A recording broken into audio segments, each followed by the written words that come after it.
L'époque est aux alentours de 1690 Gisacé. Au milieu de la mer Égée, un peuple marin, une civilisation vivant en harmonie avec la nature, émergeait. La civilisation minoenne vivait son âge d'or en Crète et sur les îles environnantes en tant que société avancée, dominant les routes commerciales de la Méditerranée. L'un de ses points les plus brillants était l'île de Terra, connue aujourd'hui sous le nom de Santorin. Cependant, cette petite île allait bientôt être témoin de l'une des plus grandes catastrophes volcaniques de l'histoire humaine.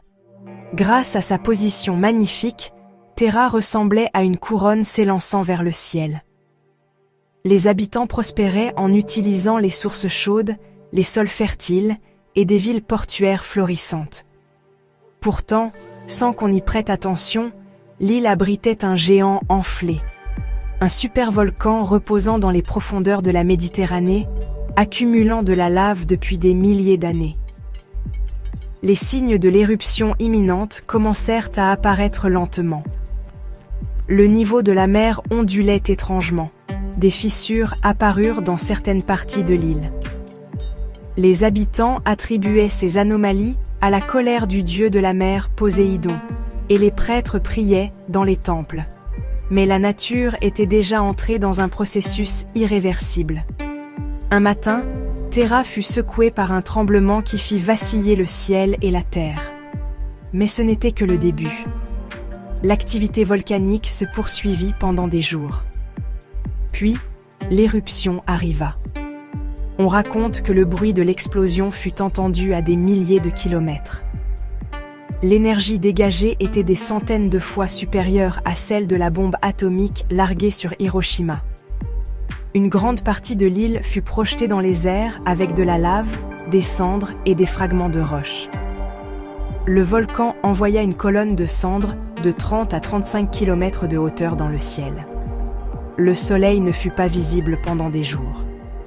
Les cendres qui se répandirent dans l'atmosphère couvrirent le ciel de l'Europe à l'Inde, provoquant des effets climatiques. Cet effet, appelé hiver volcanique, entraîna des pénuries de récoltes et l'effondrement des sociétés. Mais ce n'était que le début. La gigantesque caldeira, formée après l'éruption, s'effondra dans la mer Égée. Cet effondrement créa un immense mouvement d'eau.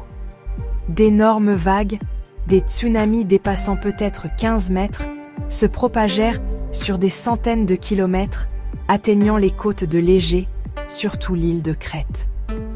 Les cités portuaires de la civilisation minoenne furent submergées. Le commerce maritime s'effondra. Les villes furent détruites. Des légendes commencèrent à évoquer de grandes cités disparues sous l'eau. Certains avancent même que cet événement a inspiré la légende de l'Atlantide. Des traces de feu et de destruction dans les palais de Crète révèlent que l'éruption de Terra a eu non seulement des effets physiques, mais aussi sociopolitiques. Les Minoens ne se sont jamais totalement remis. L'âge d'or de la civilisation a reculé avec les eaux. Bien que le nombre exact soit inconnu, la plupart des établissements de Terra furent détruits. La cité d'Akrotiri, encore en cours de fouille aujourd'hui, porte les traces d'une civilisation figée sous les couches de cendres volcaniques. Aucun humain n'y a été retrouvé, suggérant que certains habitants ont peut-être fui avant l'éruption. Cependant, ce qui reste, maisons, fresques, amphores, temples, reflète l'héritage de l'humanité.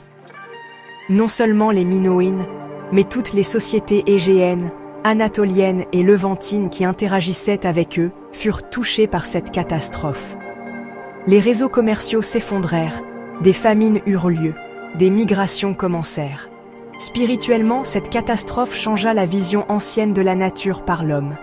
Interprétée comme la colère des dieux, la catastrophe a ensuite façonné la mythologie et les croyances religieuses pendant des siècles.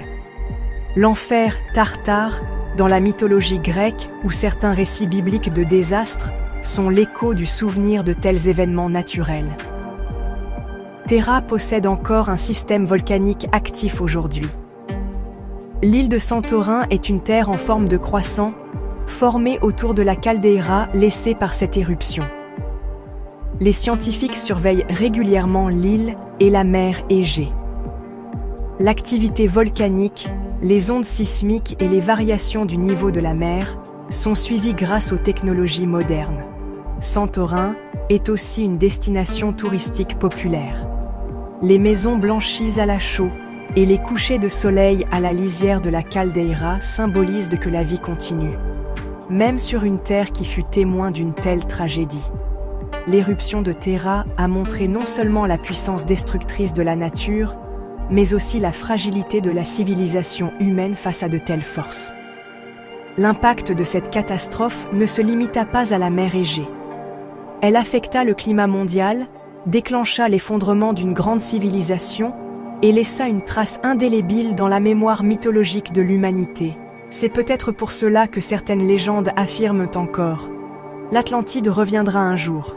Mais nous savons que l'éruption de Terra ne fut pas seulement une extinction, mais aussi un avertissement venu des profondeurs du passé. La nature n'oublie pas, elle attend juste. Si vous aimez ce genre de contenu, n'oubliez pas d'aimer notre vidéo, de vous abonner à notre chaîne et de partager vos impressions dans les commentaires.